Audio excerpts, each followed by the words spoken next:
Esqueci da pilha. Vermelho? Beleza. Irmãos, nós vamos fazer. Vamos continuar aqui. Pode até avançar o slide aí, o segundo aí. Aí. Vamos parar aí. Vamos tentar iniciar aí. Mas eu quero mostrar uma coisa para os irmãos: a importância de nós levarmos a sério o estudo da Bíblia. Abram comigo e preste bem atenção nas duas leituras que iremos fazer agora. Marcos capítulo 2 e versículo 26. Evangelho de Marcos capítulo 2, versículo 26. Porque a pergunta que eu vou fazer para vocês aqui é a pergunta que qualquer pessoa de má fé ou pessoa que tenha dúvida e quer se esclarecer, ela pode fazer a você, e você tem que ter uma resposta para ela, e uma resposta racional. Marcos capítulo 2, versículo 26 diz o quê? Quem achou, por favor, me ajude. Como entrou na casa de Deus no tempo de Abiatar, sumo sacerdote, e comeu os pães de proposição. Quem que é o sumo sacerdote aí? Abiatar, certo? Jesus está fazendo uma citação, presta atenção agora, ele está fazendo uma citação, vamos ler agora, ele está citando 1 Samuel, capítulo de número 21 e versículo 1. Marcos 2, 26 é uma citação de 1 Samuel, capítulo 21 e versículo 1. O que diz aí? 1 Samuel, capítulo 21, versículo 1.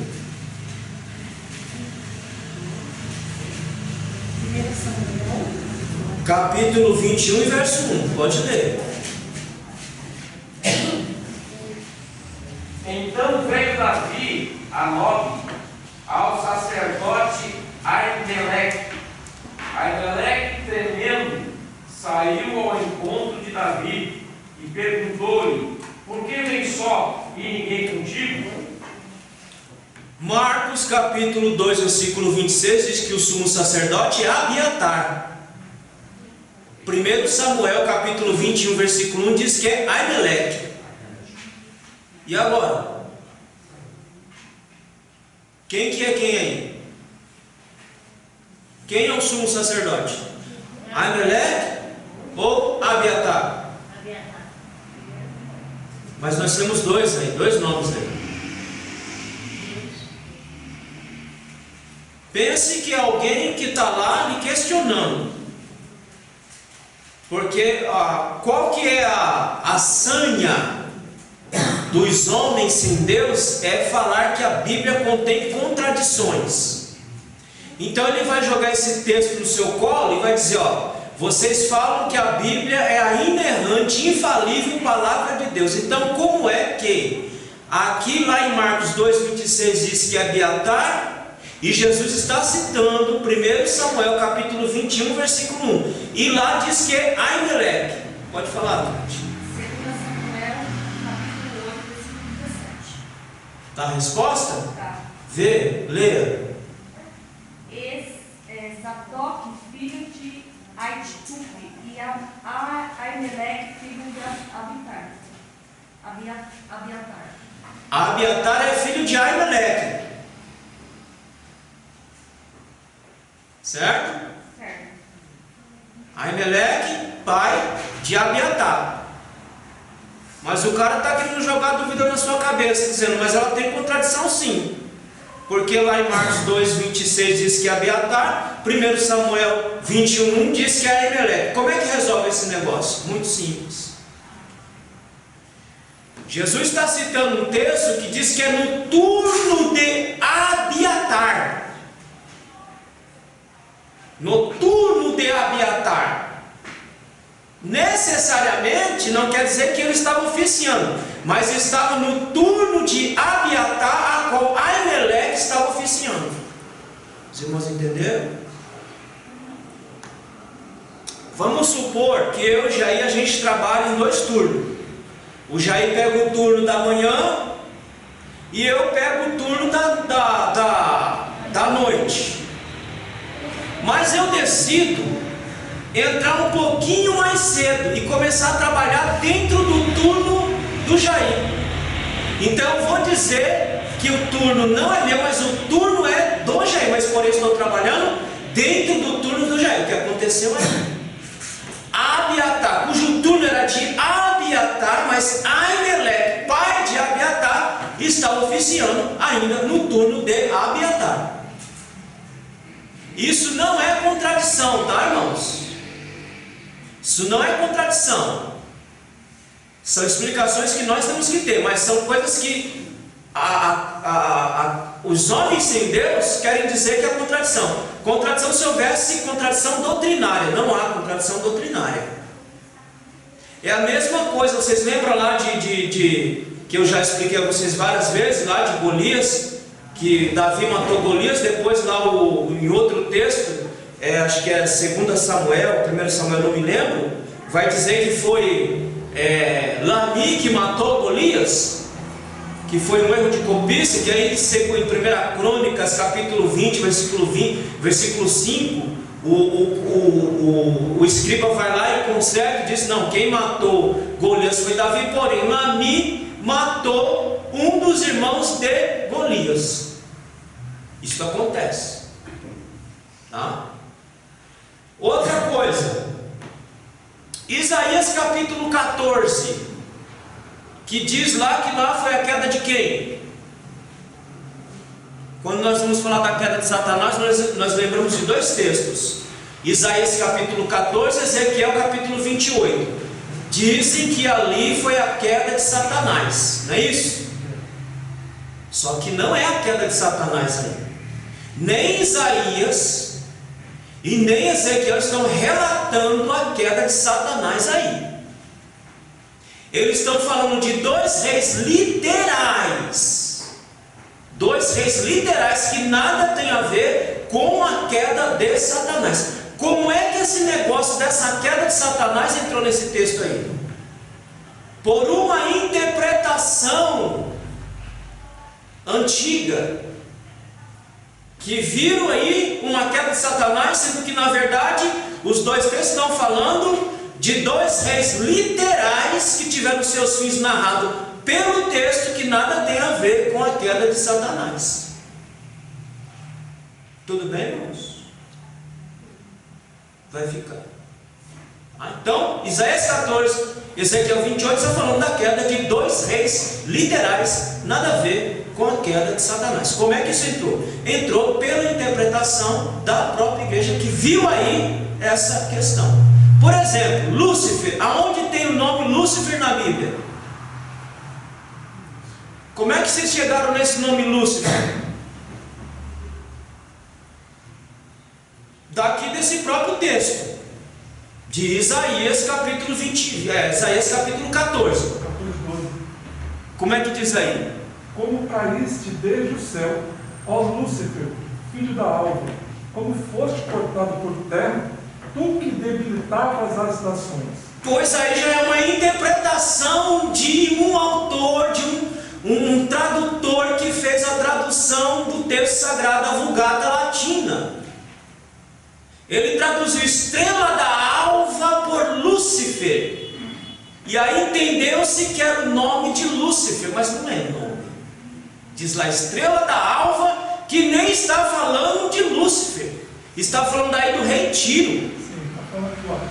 Rei da Babilônia. Isso, rei da Babilônia. Brilhante estrela da manhã, você caiu lá do céu. Você que dominava as nações foi derrubado no chão.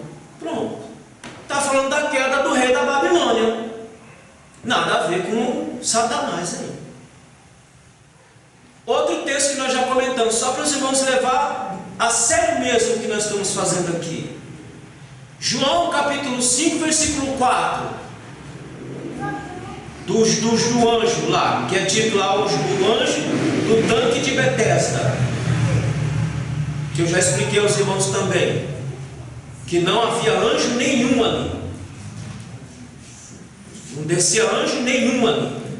Aquilo fez parte de uma... Eu vou dar uma explicaçãozinha para os irmãos terem uma ideia. Esse versículo 4, ele não consta no grego.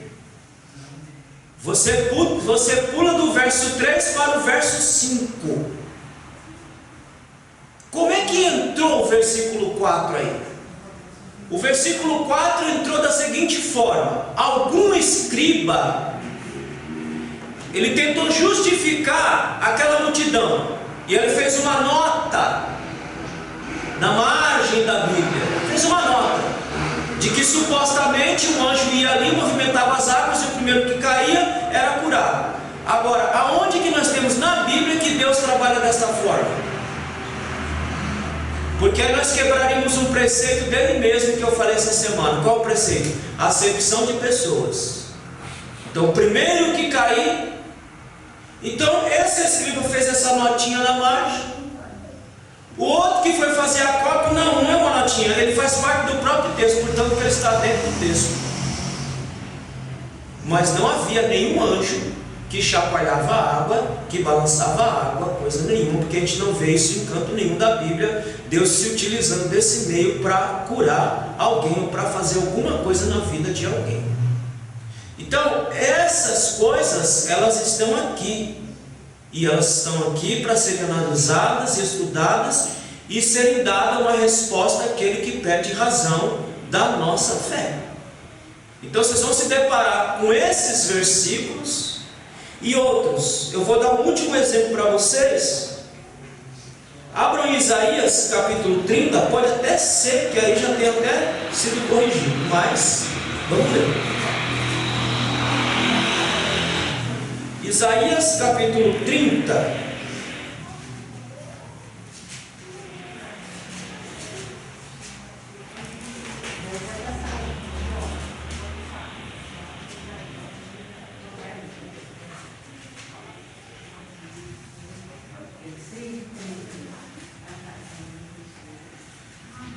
Por exemplo, na minha já foi arrumado essa questão. Alguém lê na tradução de vocês aí. Isaías capítulo 30, versículo 30. E o Senhor fará ouvir a sua voz majestosa e fará ver o abaixamento do seu braço, com indignação de ira, e labareda de fogo consumidor, raios e dilúvios, e pedras de saraiva. Por exemplo, na maioria vai estar desse jeito: o Senhor fará ouvir o que ouvir sua voz. Ora, se vai ouvir, você vai ouvir o quê? Você vai ouvir a voz. Então houve uma repetição de palavras aí sem uma necessidade. Porque se ele fará ouvir, vai ouvir a sua voz. Então, essas e outras coisinhas e detalhes acontecem no texto, mas não alteram a doutrina do texto. Mas isso aqui, irmão, na mão de gente que não crê em Jesus, que quer pegar você na curva, para eles, isso aqui é uma contradição. E você tem que provar por A mais B que não é uma contradição. Pode até haver um erro do escriba, mas contradição não. Aquilo que ela diz, ela começa falando em Gênesis e termina em Apocalipse falando a mesma coisa. Amém? Tudo tranquilo? Diante? Então vamos lá. Aí agora nós estamos no versículo 2 ainda? Ou é o versículo 1? Versículo 3. Abra lá, volte em Efésios agora. Capítulo 1 e versículo 3, onde ele diz que ele nos apela. Bendito Deus e Pai de nosso Senhor Jesus Cristo, o qual nos abençoou com todas as bênçãos espirituais nos lugares celestiais em Cristo, que nos abençoou com todo tipo de bênção espiritual no céu em Cristo. Portanto, quando eu digo aos irmãos que a verdadeira bênção, ou a bênção que realmente nos dá alegria na alma e enche a nossa alma, são aquelas que são dadas em Cristo no céu. Não é a bênção, irmão, palpável, tangível. É isso que Paulo está deixando bem claro. Esse texto fala de uma nova realidade que vivemos em Cristo, que Ele nos abençoou com todas as bênçãos nos lugares celestiais em Cristo, ou no céu em Cristo. Esse texto está falando de uma nova realidade na minha vida e na sua vida. Não é uma realidade objetiva, irmãos.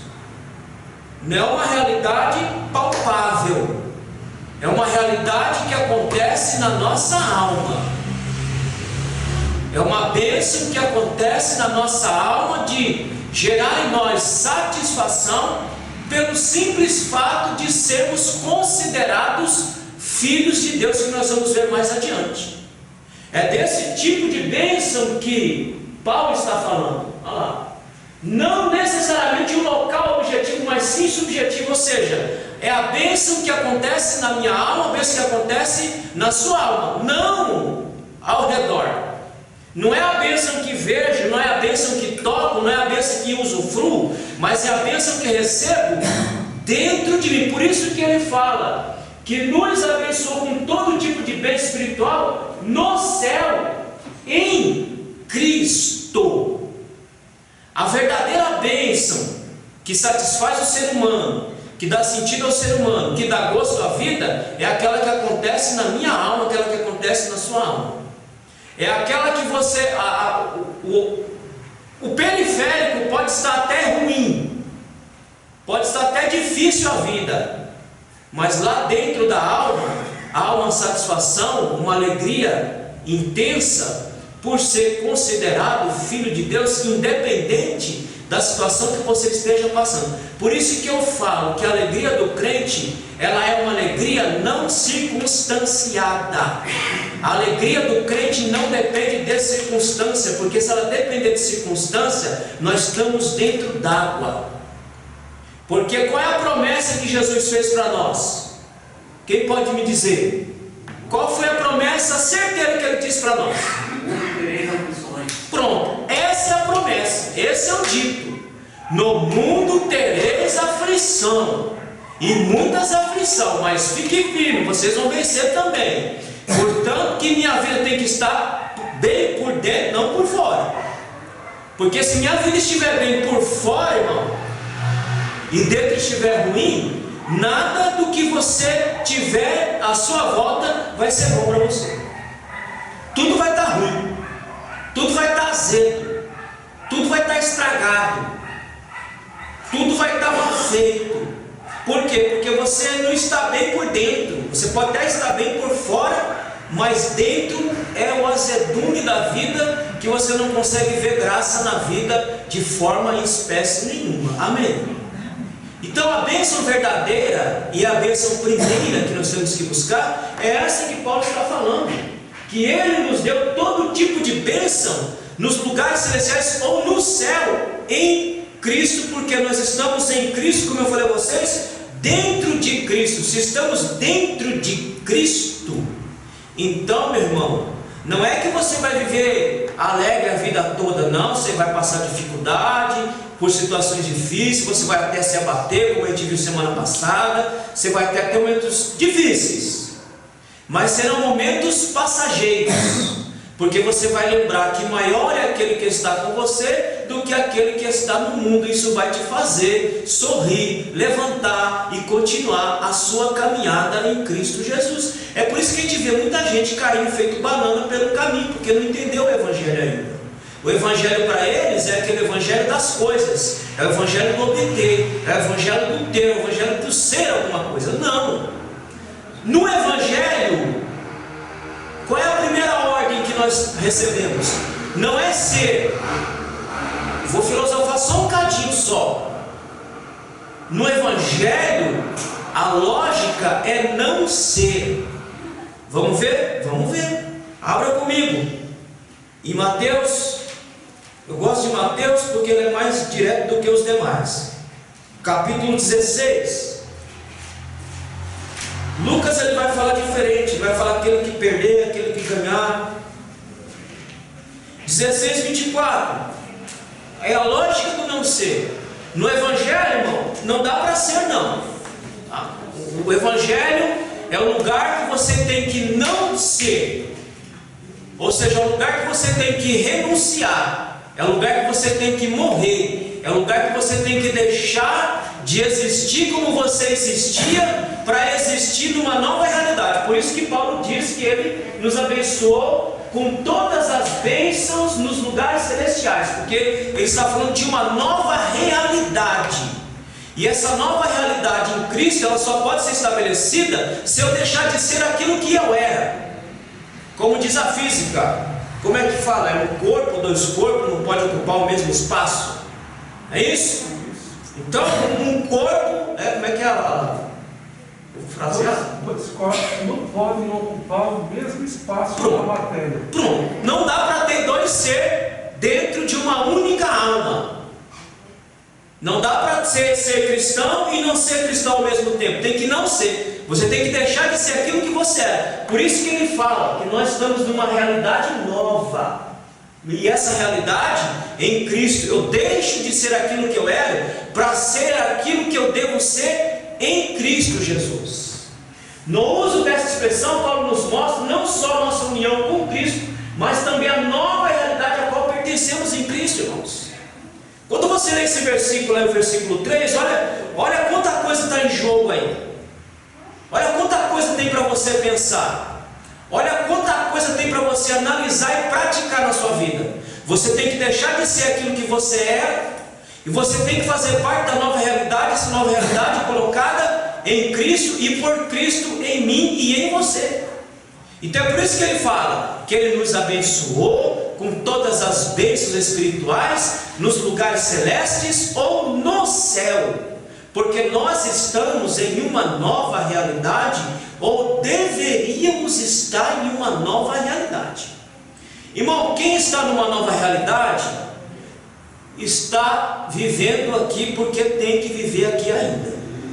Porque não tem opção, não tem escolha. Quem está na nova realidade está fastiado disso daqui. Quem está em Cristo Jesus, de fato, está vivendo a vida, a vida está andando, mas ele está fastiado disso aqui. Ele está enjoado disso daqui. Já está a ponto que não aguenta mais isso daqui. Porque você está numa nova realidade diferente dessa que nós estamos vivendo aí. Não só por a questão da doença, mas pela situação do mundo em si. Então essa nova realidade te coloca a querer buscar os céus, não a terra mais.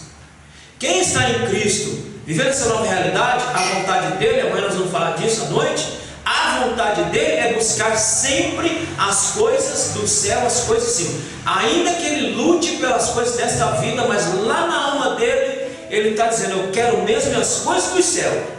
Eu busco isso aqui porque eu preciso, mas minha vontade, se eu pudesse, era estar com Cristo Jesus agora na glória celeste. Por quê? Porque ele está em uma nova realidade. Esse estar em Cristo aponta para algumas realidades importantes. Passe-lhes. Vamos ver quais são as realidades que esse texto aponta para nós.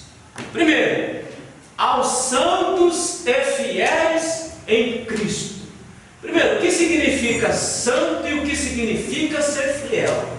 A natureza de santidade é aquilo que é distinto do comum. É aquilo que está no domínio do sagrado. Olha o que Paulo está dizendo. Aos santos que estão em Cristo. Santidade é a ideia daquele que está no domínio do sagrado, no nosso caso, no domínio de Deus. Aquele que se deixa controlar, aquele que se deixa dominar, aquele que se deixa dirigir por Deus, esse está naquilo que nós chamamos de processo de santidade. Por isso que eu falei semana passada que não adianta só vir aqui. Só vir aqui não vai resolver a vida de ninguém. O que vai resolver se eu estou nessa nova realidade em Cristo e se eu estou nesse domínio do sagrado, ou no domínio de Deus, sendo por Ele regido, sendo por Ele guiado, sendo por Ele instruído. Ou seja, só pode ser usado a serviço de Deus e não pode ter outro uso. Irmão, aquele que se considera santo, ele está de uso exclusivo para Deus. Ele é propriedade exclusiva de Deus para ser usado por Deus. Aonde? Só aqui? Não. Aonde você estiver. Pastor Magalhães sempre falava para nós na aula que aonde nós estivéssemos, nós éramos um ponto de pregação. O ponto de pregação não é físico. O ponto de pregação é orgânico. O ponto de pregação sou eu e é você. Nós somos o ponto de pregação. Aonde nós estivermos, nós somos um ponto de pregação. Nós somos um ponto de luz no meio das trevas. Então é essa a ideia de santidade que tem que vir para mim, que tem que vir para os irmãos, de que estamos no domínio de Deus. E no domínio de Deus, somos propriedade de Deus para ser usado por Ele. Ainda que estejamos na nossa vida secular, continuamos sendo propriedade de Deus, santo para Deus. E aonde estivermos, temos que mostrar essa realidade para aqueles que nos cercam, nos rodeiam. O interessante é que a palavra não tem como ponto de partida a santidade em si do indivíduo. E quando Paulo diz aos santos, vamos ler o texto? Quem está com ele aberto aí? Efésios, capítulo 1 e verso... Deixa eu ver aqui. Nós estamos no verso 3, né?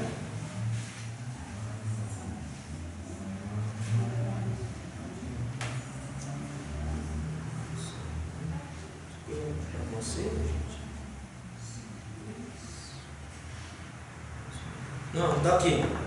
Está lá no verso 1, que ele diz lá: Paulo, apóstolo de Jesus Cristo, pela vontade de Deus, aos santos que estão em Éfeso e fiéis aonde? Em Cristo. Irmão, você não é santo porque você decidiu ser, não. Você é santo porque você está em Cristo. Se você sair de Cristo, você deixa de ser santo. E independe se você sai fora da igreja. Olha só, tem a parábola da dracma perdida, da ovelha perdida, do filho pródigo. Do filho pródigo, há muitas pessoas que se perderam dentro da casa. A dracma perdida, onde que ela se perdeu? Ela se perdeu dentro da casa, não foi fora, ela se perdeu dentro da casa. Há muitas pessoas que estão se perdendo dentro da casa. Há muitas pessoas que estão deixando de ser isso aqui que nós estamos falando. Estão deixando de ser santo em Cristo, fiéis em Cristo, filhos de Deus em Cristo, dentro da casa. Porque já não consegue mais andar como anda um filho, já não consegue mais obedecer como obedece um filho, já não consegue mais pensar como pensa um filho. Irmão, vocês lembram qual é o conceito de me fugiu a memória?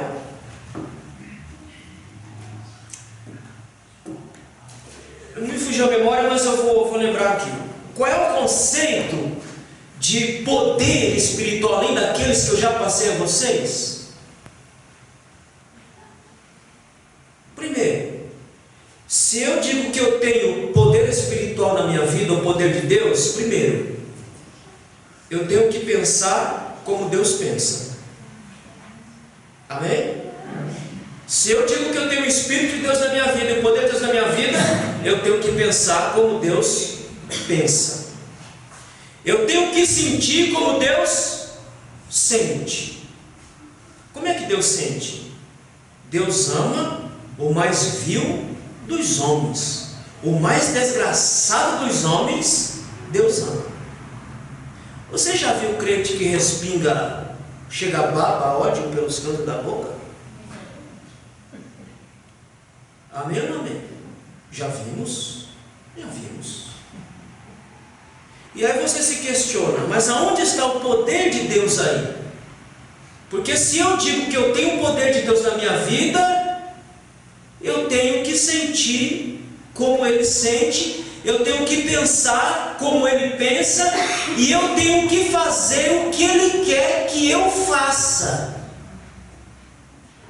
Os irmãos entenderam, irmãos? Se alguém lhe perguntar, defina para mim um crente cheio do poder de Deus, defina desse jeito. Ele pensa como Deus pensa, ele sente como Deus sente, e ele faz aquilo que Deus quer que ele faça. Aí você consegue entender quem está em Deus e quem está perdido dentro da casa de Deus. Não adianta vir só aqui, como eu disse. Só vir aqui não adianta se eu não entender as palavras que Paulo está nos ensinando aqui essa noite. Se eu digo que eu estou cheio de Deus, cheio da graça de Deus, cheio do poder de Deus, então eu vou pensar como Ele pensa. A Bíblia diz que os planos de Deus para nós são planos do quê? Planos de guerras? Não. Planos de paz.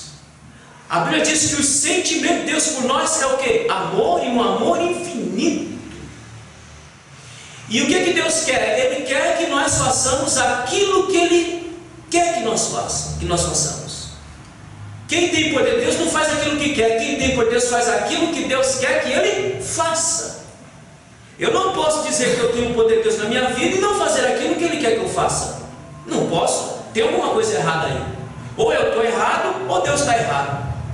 Então, querido, se estamos nele, santos nele, a nossa santidade advém dele. É por isso que vocês começam a entender com mais profundidade João capítulo 15. Ele é o tronco, ele é a videira, nós somos os ramos e nós damos fruto, porque estamos enxertados neste tronco que é o Cristo, que dá vida, poder para nós darmos fruto. Então, se somos santos, somos por conta de Cristo, não por nossa própria causa, porque não temos isso em nós, mas mostra a misericórdia de Deus em nos colocar como algo separado para Ele. Vamos ler Romanos capítulo 1, versículo 7 e Efésios capítulo 5, versículo 3. Quem achou Romanos capítulo 1, versículo 7, pode ler, por favor. Rápido que o nosso tempo está indo embora. Romanos 1, 7.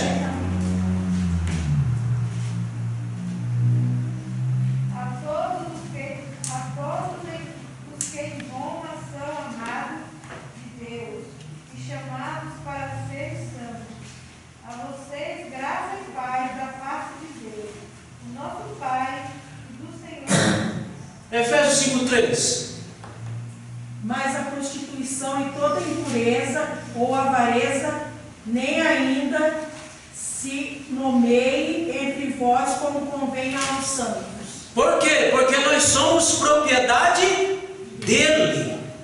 Nós somos dele. Nós somos santos nele. Nós somos justificados nele. Nós seremos glorificados nele. E nele nós seremos arrebatados. Nele. Irmãos, não é Cristo que gira em torno da nossa órbita, não. Ele não está girando em torno de nós. Somos nós que temos que girar em torno de Cristo, porque tudo advém de Cristo, tudo é dele, tudo é por ele, tudo é para ele. Nós somos aqui somente instrumentos para sermos usados por Deus. Por isso que Paulo diz que nós somos santos. Vamos ler 1 Coríntios capítulo 1, versículo 2. Fidelidade que Paulo fala, portanto, está ligada à santidade que temos em Cristo. Olha, irmão, olha, é tudo ligado, é um elo.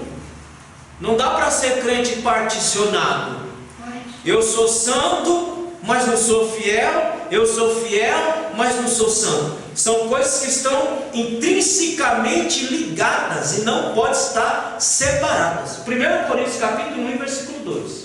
A igreja de Deus que está em Coríntio, aos santificados em Cristo Jesus, chamados de santos, com todos os que em todo lugar invocam o nome do nosso Senhor Jesus Cristo, o Senhor deles e o nosso. Fidelidade. Vamos ler Filipenses 4, 21 e eu explico. Quem achou, por favor, leia. Filipenses 4, 21.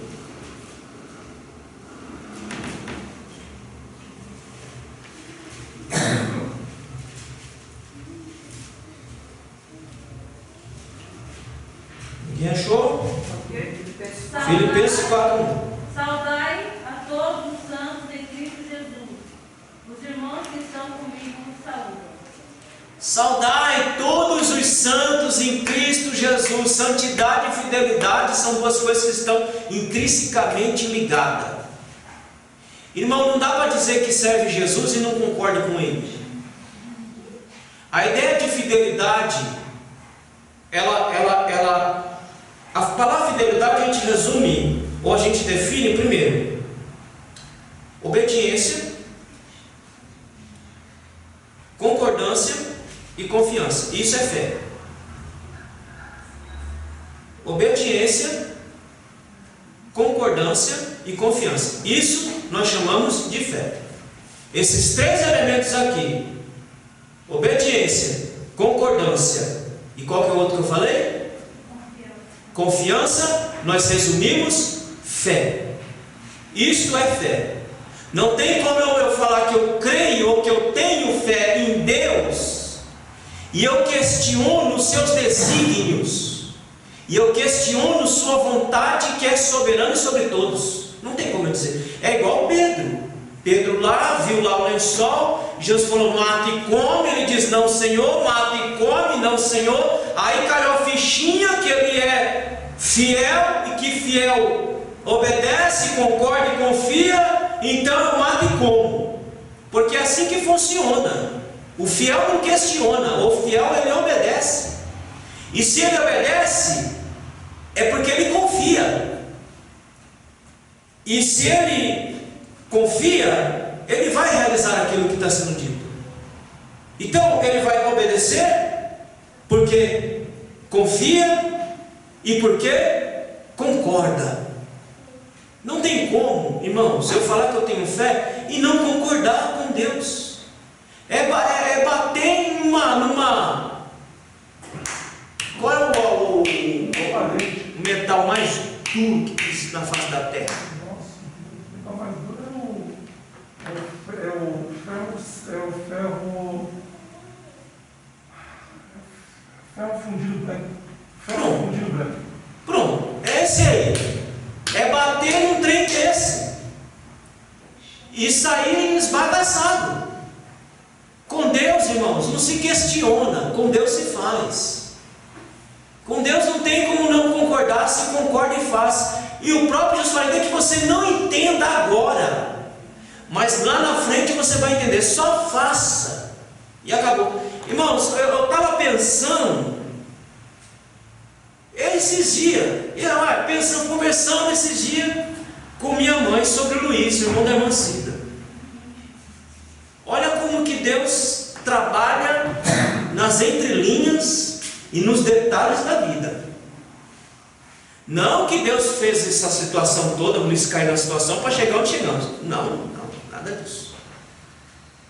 Ele caiu doente, estamos orando para que Deus tenha misericórdia, mas através dessa situação, olha como é que Deus trabalha nas entrelinhas da vida. Através dessa situação, nós chegamos a Dona Samira e no seu João. Porque a ajuda para nós começou com a medicação, não. A medicação, o negócio que ele usava e o alimento lá. O alimento que ele todo mês tem que tomar. E disso veio as cestas básicas que nós estamos distribuindo, graças a Deus, através de toda essa situação que aconteceu Deus, por um meio da sua maneira, do seu jeito, Ele trabalhou. Chegamos até a dona Samira e o seu João, aonde eles estão doando essas cestas para a gente poder acudir os irmãos nossos aqui e até aqueles que não são da fé. Então Deus sabe como trabalhar. Como é que nós íamos chegar lá na dona Samira, lá no seu João, e dizer: eu me dei aí? Minha mãe é empregada lá, não é dona? Mas antes disso, Deus chegou até ela. Pronto. Então Deus foi movendo, trabalhando, agindo. Então eu não tenho como ficar questionando: ó Deus, por que o Senhor não nos ouve e dá um jeito na vida do Luiz? Eu não sei, irmão. Deus é quem sabe, ué. E o que eu posso fazer por ele é orar e deixar que Deus, pela sua infinita bondade, misericórdia e vontade soberana, faça aquilo que Ele quer fazer do jeito dele. Mas desta forma nós chegamos aonde nós chegamos hoje. E hoje nós temos esse auxílio. E ela disse para mim, mandando mensagem para ela, ela disse: Luiz, você, é claro que ela não conhece os irmãos, mas isso eu estendo para todos nós aqui. Ela falou: Luiz, você é o nosso braço aí para poder ajudar aqueles que precisam. Aleluia. E nós fazemos isso porque Deus tem os seus meios, suas maneiras de trabalhar. Não adianta, irmão, questionar muita coisa não. Não adianta ficar perguntando os porquê da vida, porque nem sempre ele vai responder. Ora, ele pode responder, porque às vezes ele fica de paciência aborrecida, que você fica lá toda hora perreando a cabeça dele, ele te dá uma resposta qualquer, mas tem hora que ele diz: agora eu não vou falar com esse chato, vou deixar ele aí, acabou. E ele vai ter que andar na fé, ele vai ter que andar confiando, ele vai ter que andar sabendo que eu estou agindo, que eu estou trabalhando, que eu estou fazendo, que eu estou operando, mas é do meu jeito. Sabe qual que é o nosso problema? E eu conversando esses dias, o nosso problema é que nós queremos estabelecer uma agenda para Deus. Nós queremos estabelecer uma agenda para Deus. O Senhor faz assim, eu quero que o Senhor faça assim, ande assim, haja assim. Não é assim que funciona. Ninguém estabelece nada para Deus. Ele que estabelece para nós. E se nós tivermos o mínimo de juízo, nós vamos lá e fazemos. Agora, nós não temos como estabelecer nada, como também nós não temos como questionar muita coisa. É só andando pela fé. Amém? E vivendo, como diz o Jesus lá, o Cristo, o mal de cada dia que nos basta. O que é que nós temos? Nós não temos nada. Nós temos só esse momento que nós estamos aqui. Esse momento aqui. Você não tem 10 minutos. Eu tenho. Você não tem 10 minutos de jeito nenhum. Eu tenho uma hora. Você tem uma hora, coisa nenhuma. E se você cair duro aqui agora? Que uma hora que você tem? Eu tenho um futuro. Que futuro que você tem? Que futuro abstrato é esse que nunca chega? Você vai falar com uma pessoa de 100 anos, ela está falando assim: como é que diabo de futuro? Você está com 100 anos. Futuro? Que futuro?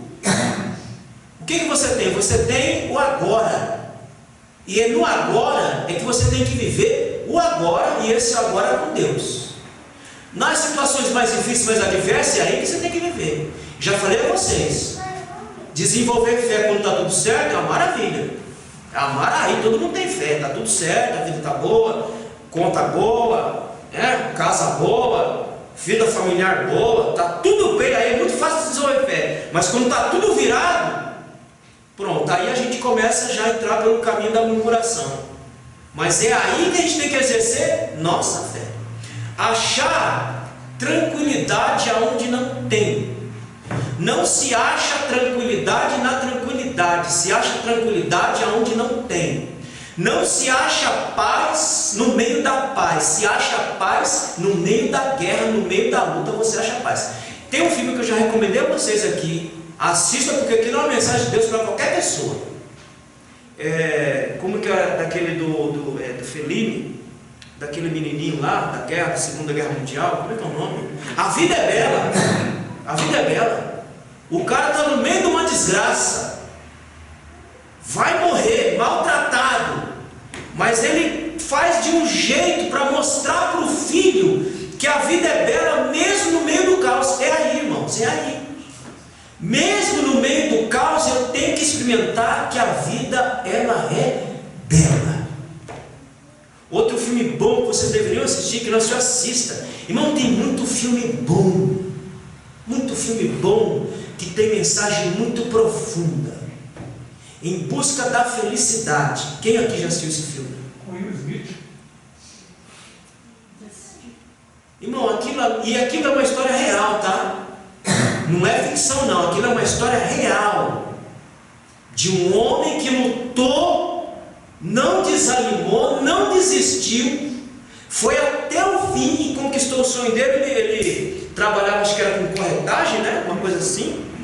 Lutou, entrou na firma que ele queria entrar, entrou, batalhou, montou a própria firma de corretagem, depois vendeu a firma por um preço absurdo e está vivendo, não sei se ele está vivo ainda, mas os filhos estavam colhendo fruto do trabalho dele. Ou seja, é você ver vida aonde não tem, é você ver esperança aonde não tem. Não é mensagem bíblica? Esperança não é aquela que se vê, esperança é aquela que se não vê, mas se espera. Isso é a fé, isso é andar com o Senhor. Porque andar por vista, a gente anda até um certo ponto, depois chega um certo momento que a gente não consegue andar mais, porque você cansa de andar por vista. Então nós temos que andar por fé. Então é isso que nós resumimos por fé: obediência, confiança e concordância. Concorde com o que está acontecendo na sua vida. Você reclamar, pouco vai adiantar. Você ficar brabinho, fazer biquinho, espernear, vai mudar nada. Vai mudar nada. Aquilo que você tem que passar, você vai passar até o fim. E se você for burro, desculpa a expressão, se você for burro, não aprender a lição, você vai ficar 300 anos patinando no mesmo lugar. Então seja esperto, seja inteligente, passe glorificando a Deus, passe confiando em Deus, passe sabendo que Deus é aquele que pode todas as coisas. Abrir porta aonde não tem, fazer as coisas acontecer da onde você menos espera, as coisas acontecerem em sua vida. É assim, amém? É difícil? Depende de cada um de nós. Então nossa santidade, ela é posicional, porque estamos em Cristo Jesus. Avance, Deus. Pastor Hernandes Dias Lopes, comentando sobre as regiões celestiais, nos diz o seguinte: irmão, sempre quando você for fazer qualquer coisa na sua vida, que você for pegar qualquer coisa que não é sua, dê o nome do santo, viu? Vá lá colocar lá uma coisa que não é sua lá, e não coloque seu nome lá não, que depois dá chave para você. Não é seu? Dá o nome do santo. Isso aqui não é meu, o nome do santo está ali. As pessoas não convertidas estão interessadas primeiramente nas coisas terrenas, porque esse é o lugar em que vivem. Elas são filhos deste mundo. Vamos ler? Lucas capítulo 16, versículo 8. Percebe que tem muita gente que está dentro da igreja que ainda não se fez filho de Deus. Por quê? Porque ela só pensa nas coisas desta terra, não consegue pensar nas coisas lá do céu, só pensa nas coisas da terra. Por quê? Porque ainda não são santos e fiéis em Cristo ainda. Lucas 16, 8. E louvou aquele senhor o injusto mordomo por haver procedido prudentemente, porque os filhos deste mundo são mais prudentes na sua geração do que os filhos da luz. Por que os filhos da luz são mais prudentes? Porque eles buscam somente aquilo que é da terra. Por que os filhos da luz são imprudentes? Porque eles estão numa outra realidade, que nós já vimos aqui no versículo 1, 2 e 3 de Efésios. Estão numa outra realidade, vivendo na realidade antiga, buscando as coisas deste mundo, dessa terra. Irmão, não é que você não vá deixar de buscar tais coisas, não é isso. É a lógica que Jesus ensinou em Mateus capítulo 6, a partir do verso 30. Busque a Deus primeiro, e as outras coisas periféricas, elas vão ser acrescentadas. Mas os filhos deste mundo buscam as coisas deste mundo. E por que tem muita gente que está em Cristo, ou deveria estar, ou está no nosso meio, continua buscando incessantemente as coisas deste mundo? Porque ainda não se fez filho de Deus ainda de verdade. Não está em regiões celestes ainda, porque o dia que ele entrar em regiões celestes, ele vai começar a buscar primeiramente as coisas que são lá do céu, sem deixar de buscar as coisas aqui da terra, mas vai entender que a prioridade são as coisas lá de cima e não as coisas aqui da terra. Continuando. Mas a vida do cristão está centrada no céu. Sua cidadania encontra-se no céu. Vamos ler. Filipenses capítulo 3, versículo 20. Nós pertencemos a dois mundos. Nós somos deste mundo, mas a nossa pátria ela ainda está por vir. A nossa pátria é no céu. A nossa cidadania, ela é uma cidadania celestial. Filipenses 3:20. Quem achou, por favor? Mas a nossa cidade está no céu, onde também esperamos o Salvador, o Senhor Jesus Cristo. Pronto, diga. Lucas 16:9 também é um contexto, eu acho que é muito, muito bacana. Por isso eu digo a vocês, usem as riquezas deste mundo para conseguir amigos, a fim de que, quando as riquezas faltarem, eles recebam vocês no lar eterno. Pronto. Ou seja, as coisas do mundo, use para beneficiar outros. Irmão, eu falei uma coisa esses dias, conversando com a Cleide, eu falei para ela uma coisa, e eu acho que eu falei aqui já. As coisas que você passa na vida, quem é que é o maior beneficiado? É o outro que vem após. Nunca é você. As coisas que você passa, as experiências que você tem com Deus nessa vida, as coisas que você passa nessa vida, você não é o maior beneficiado, não. É aquele que vai chegar perto de você, que está passando pela mesma situação ou pior, e você vai sentar com ele e vai dizer: ó, mas eu fiz assim, assim, assim, assim, e consegui obter o resultado, cheguei até aqui. Então, se você fizer assim, assim, assim, assim, você também vai vencer. Então, as coisas que passamos, o maior beneficiado não somos nós, mas somos aqueles que estão ao nosso lado. Portanto, que cada situação que você passa na vida é uma lição de vida que você está aprendendo. Aprendendo a confiar, desenvolver fé, porque só pode desenvolver fé, irmãos, quem passa por dificuldades na vida, quem passa por provações na vida. É aquela situação lá da mulher que jogou perfume no pé de Jesus lá, e alguém falou: mas ó, que a gente podia vender e ganhar muito dinheiro, né? E ela falou: não, mas essa daqui ela ama demais, ela ama demais. Por que ela ama demais? Porque olha o lugar de onde ela veio, olha as coisas por onde ela passou, e ela sabe onde ela está agora. Então, as coisas que eu passo nessa vida não são para me destruir, mas são para me construir, são para me fortalecer na fé, e eu desenvolver minha fé mais ainda no Senhor. Por que Deus pediu o filho de Abraão? Os irmãos sabem? Que lá a gente lê lá em Gênesis capítulo 22, e aí diz assim: depois destas coisas, aí vem Deus e pede o Isaac de Abraão. Você sabe por quê que Deus pediu o filho do Abraão? Quem pode me ajudar? Por quê que Deus pediu o filho dele? Por que não pediu o outro lá, o Ismael? Por que pediu o Isaac? Hã? Não, para provar a fé não pode ser. Não. Provar a fé dele não, porque Deus sabia que ele tinha. Deus sabia que ele tinha. Mas Abraão não sabia que tinha tanta fé assim. Abraão não sabia que tinha tanta capacidade para ouvir uma ordem dessa e executar. Ele não sabia.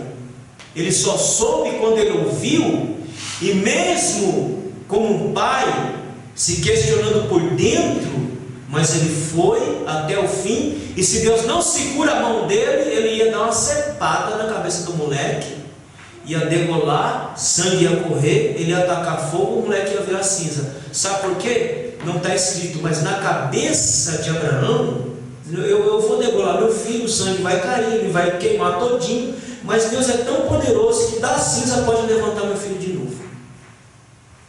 Então não foi para mostrar nada. Há os pregadores que dizem que foi para Abraão mostrar para Deus que tinha fé. Ora, se foi para mostrar para Deus, então Deus não saberá de nada. Deus é um louco, não conhece nada. E a Bíblia diz que Deus nos conhece, nós proferimos uma única palavra e nos conhece. Então aquilo foi mais para Abraão do que para Deus, porque Deus sabia que ele podia fazer aquilo, mas Abraão não sabia. Agora atente para o detalhe do texto. Gênesis capítulo 22 diz que depois destas coisas, aí você pega do capítulo 12 até chegar ao versículo 22 e vê que coisas são essas. Vê pelas coisas que ele passou, que deu estrutura para Abraão chegar no capítulo 22, ouvir Deus pedir e obedecer. É a mesma coisa a sua vida e minha vida. A gente vai continuar passando por processos e mais processos para fazer amadurecer a minha fé, amadurecer a sua fé, e para nós chegarmos aonde Deus quer nos colocar. Porque, irmão, uma coisa é certa: Deus não vai colocar ninguém no lugar que Ele quer colocar de qualquer jeito, não. Isso aí você pode ter certeza. Deus não vai colocar ninguém aonde Ele quer nos colocar de qualquer jeito, não. Se eu não tiver com minha vida aparelhada, se eu não tiver com minha vida arrumada, ajustada para o tamanho do lugar que Ele quer me colocar, eu não vou chegar lá. Ele só vai me colocar lá a hora que eu estiver no tamanho certo. Ele vai me colocar aonde Ele quer me colocar. Mas para isso Ele vai trabalhar comigo. E Ele vai trabalhar comigo exatamente aí, nas situações difíceis da vida, nas pauladas da vida, nos problemas da vida, é que Ele vai nos aparelhar, nos dar condição para nos colocar aonde Ele quer nos colocar. Agora, tudo que você passa é para o seu próprio crescimento e para você chegar aonde você precisa chegar. Amém? Então, não dá para reclamar de muita coisa, não. Mas, por mais que a gente não consiga entender, não dá para reclamar muito, não. Eu com 50 anos, eu não reclamei de nada, graças a Deus, de nada, porque até aqui, tudo que Ele fez, eu sei que para algum lugar eu vou chegar, em algum lugar Ele vai me colocar, não sei aonde, mas Ele vai me colocar. Eu passo por todas elas, com a maior alegria. Se perguntar para passar de novo, é claro que não, que eu não sou louco nem masoquista, mas eu estou passando, para chegar onde Ele quer me colocar. E não dá para reclamar, fica reclamando muito mais também da vida, não. Porque até aqui, como diz o profeta Samuel, até aqui Ele tem me ajudado. Como é que Ele tem me ajudado? Ele tem me dado vida, 2 olhos bons, mente boa, sadia, para ver a vida virando na minha frente, mas eu continuar olhando, glorificando ao Senhor e dizendo: até aqui nos ajudou o Senhor. E os problemas da vida não nos engoliram. Irmão, não existe nada que possa engolir você. Eu costumo dizer, irmãos, assim, as pessoas só nos atingem se nós nos permitir que elas nos atinjam. Se eu permitir que uma palavra de alguém me atinja, ela vai me atingir. Se eu não permitir, ela não vai me atingir. Os problemas da vida só vão me derrubar se eu permitir que eles me derrubem. Porque se eu não permitir, eles não vão me derrubar. Porque eu vou continuar diante do Senhor com o problema ali, orando, clamando, buscando, confiando e sabendo que Deus é Deus para resolver qualquer coisa na hora que Ele quiser. Irmão, teve uma vez, sabe o que Deus falou comigo uma vez? Ele falou meio bem assim, bem claro, em alto bom som. Digo, primeiro vai piorar, para depois melhorar. É assim? É assim que vai ser? Vai piorar? Vai. E depois? Vai melhorar. Então, que assim seja. Eu só posso fazer viver cada dia o meu mal e saber que Deus está no controle de toda. Deus Ele não deixou de ter controle sobre nada. Deus continua sob controle de tudo e de todos. Ele olha por todos. Ele contempla a todos. Ele trabalha na vida de todos. Portanto, eu sempre digo para os irmãos: cada um cuide de sua galinha. Ninguém tem que ficar olhando a vida. Mas por que Deus faz na vida daquele irmão, daquele irmão? Irmão, o trabalho de Deus é personalizado. Tem nome. O trabalho de Deus é personalizado. Para a vida de cada um, Deus trabalha de uma determinada maneira, de uma determinada forma. Se contente da maneira que Deus está trabalhando e agindo na sua vida. Porque Ele vai lhe abençoar como Ele tem lhe abençoado com o dom da vida. Só o fato de estarmos vivos já é uma grande bênção de Deus. O dom da vida Ele tem nos dado dia a dia, em nome de Jesus. Amém? Seu nome está escrito aonde? No céu. Nós temos uma cidadania no céu. Nosso nome está escrito aonde? Não está escrito lá no cartório, lá onde você foi registrado só. Seu nome está escrito lá no céu. Você tem um pai. Você tem um pai. Você tem o seu pai terreno para quem tem, mas você tem um pai celestial, um pai zeloso, um pai cuidadoso, um pai que cuida dos seus filhos nos detalhes da vida. E um Deus tão caprichoso que às vezes te dá aquilo que você mais quer. Eu vou contar um testemunho meu de algo não material, mas para mim espiritual, que eu pedia. Quando eu comecei a fazer o seminário, a gente, quando vai para o seminário, a gente acha que vai chegar lá, vai sair de lá falando grego e hebraico fluentemente. A línguas no seminário é pouco, irmão, só para você cumprir a grade e dizer que você fez. E aquilo me matava. Eu digo, os irmãos, é porque lá no original, é porque não sei o quê. Eu digo, que diabo de original, meu Deus do céu? É porque lá fala assim, lá fala assim. Eu falei, olha, Senhor, olha, eu não tenho grana para isso não, é caro. Não é barato você fazer um curso de hebraico e grego, é caro. Falei, Senhor, eu quero fazer esse negócio. Eu não quero nada pela metade, eu quero tudo. Se o Senhor me abrir as portas, então eu quero largar tudo. Eu quero fazer esse curso, eu quero ter conhecimento de grego e hebraico, eu quero ler, eu quero entender. E orando a Deus. Aí eu conheci uma casa de recuperação aqui na região de Poá, ali perto do Naguma. Essa casa ainda existe, são duas casas, uma para homem e outra para mulher. Eu conheci, não sei nem como é que eu conheci, através de um aluno meu, que eu dava aula em Betel, ele conhecia essa casa, e eu fui lá, fui conhecer essa casa. Foi aonde eu conheci o pastor José Ribeiro Neto, que já esteve aqui. E aí eu comecei a pegar amizade com ele, ele começou a dar aula lá no Betel, começou a dar grego lá, comecei a estudar com ele lá. Depois ele saiu de lá, ficamos aqui em Poá. Irmãos, eu fiquei 2 anos estudando grego e hebraico ao mesmo tempo com ele. Agora adivinha qual foi o valor que ele cobrava da gente todo santo mês? R$50 por mês. Era o valor que ele cobrava da gente, R$50 por mês. Eu fiquei 2 anos ali. E Deus foi tão bom, tão maravilhoso, que me concedeu essa graça de poder ter esse conhecimento que eu tanto queria. Então Deus cuida da gente nos detalhezinhos da vida. Aquilo que você deseja, que seja para a obra de Deus, que seja para o seu bem, que seja para o bem de sua família, para o bem da obra, pode ter certeza que Deus vai lhe ajudar, Deus vai lhe abençoar. Mas tudo tem o seu tempo, tudo tem sua caminhada, tudo tem o seu momento, tudo tem o seu processo. Nada vem assim, irmão. Tudo tem um processo. A gente vai passando as coisas na vida e a gente não entende. Chega num determinado momento que a gente acaba entendendo. Não é novidade para ninguém. Aqui eu vou encerrar. Aqui, irmãos, eu já orei umas 3 vezes para sair da luz divina. Não foi uma, foram 3. Foram 3. Orando, falou assim, eu acho que eu não tenho mais nada para contribuir aqui. Eu acho que tudo que eu tinha que contribuir, eu já contribuí. A primeira vez ele disse não. Aí eu não me contentei, eu digo, eu quero sair. Eu quero novos horizontes, eu quero crescer. Eu quero crescer ministerialmente. E a segunda vez foi outro não. Mas eu não me contentei. Digo, mas eu quero. O senhor não quer, mas eu quero. Eu quero sair, eu quero experimentar outros ares, outro tipo de estrutura de ministério. Quero sair.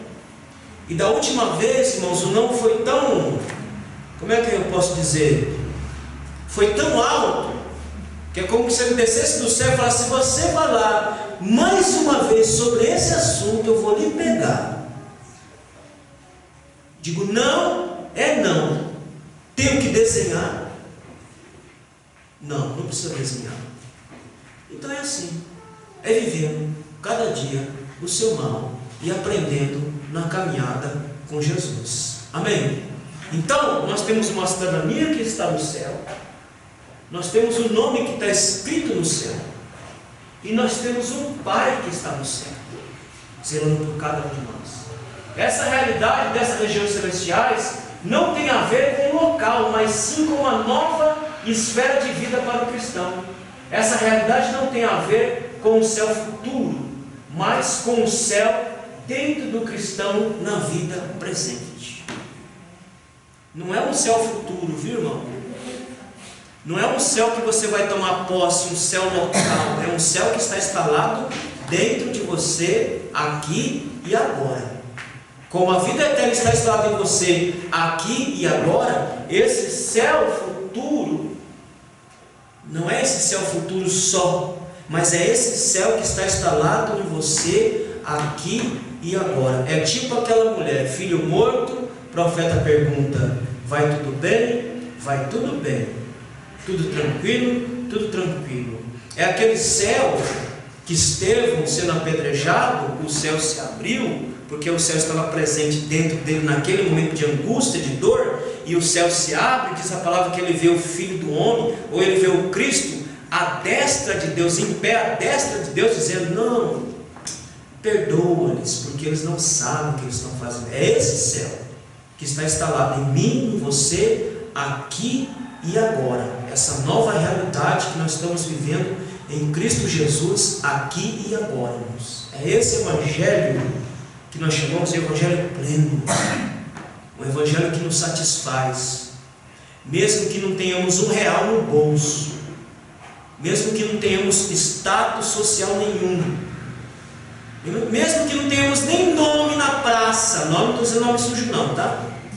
Você não tem um nome social, mas o evangelho pleno está dizendo: você, sua cidadania é do céu, seu nome está escrito lá, e o seu Pai está lá no céu, para onde você vai. É esse céu que está presente em mim e você agora. É esse evangelho que nós temos que viver todo santo dia. É o evangelho que nos muda, irmão. É o evangelho que nos transforma. Não é o evangelho da forma, o evangelho do estereotipo. Não é o evangelho do tipo que me pareço com um crente. Não, esse evangelho não presta. Só me parecer com um crente, não. Eu tenho que ser um cristão em Cristo Jesus. Paulo disse que nós temos que exalar o cheiro de Cristo. Ou seja, a nossa vida, o evangelho que está dentro de nós, tem que estar tão potente em nós, que nós consigamos contagiar as pessoas que estão ao nosso redor. Ela tem que ver o nosso olhar diferente, ela tem que ver a nossa fala diferente, ela tem que ver nossas atitudes diferentes. A nossa atitude não pode se igualar com aqueles que não têm Cristo na vida.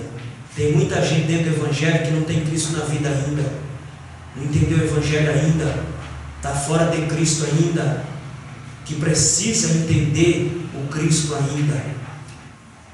O evangelho nosso não é o evangelho da espada, não é o evangelho da guerra. O evangelho nosso é o evangelho da paz, é o evangelho do amor, em que nós somos ligados pelo vínculo da paz, pelo vínculo do amor, por meio do Espírito. É esse evangelho que nós temos que viver dia a dia e deixar transbordar dia a dia. É aquele evangelho que nós temos prazer de, na comuna, estarmos juntos comungando com os nossos irmãos, de termos prazer de olhar para um, olhar para o outro, orar por um, orar por outro, buscar um, buscar o outro. É esse evangelho que nós precisamos, o evangelho que nos une em Cristo Jesus. O Cristo, ele deveria nos unir, não desunir, mas nos unir, porque é isso o evangelho, aquele que nos une em Cristo Jesus, não o evangelho que está nos desunindo. Não é esse evangelho, é o evangelho que nos une em Cristo Jesus, porque nós vamos entrar junto na glória e pela mesma porta, em nome de Jesus. Amém? Que Deus abençoe os irmãos. Medite nesses poucos versículos, não conseguimos avançar muita coisa não, mas medite. Saiba que você tem uma cidadania que ela está no céu. Você tem um nome que está escrito no céu, e que você tem um Pai que está no céu, porque você hoje vive uma nova realidade em Cristo Jesus. Não seja uma dracma perdida. A dracma se perde dentro de casa, não fora. Não se perca aqui dentro, irmãos. Não se perca aqui dentro. Que dentro você tem que estar em Cristo, não perdido dentro da casa do Pai e na presença do Pai. Tá certo? Que Deus os abençoe. E amanhã de manhã, se Ele não vier, nós estamos aqui novamente cultuando e ouvindo a palavra de Deus. Fique de pé. Vamos agradecer ao Senhor por essa noite que o Senhor tem nos dado aqui em nome de Jesus.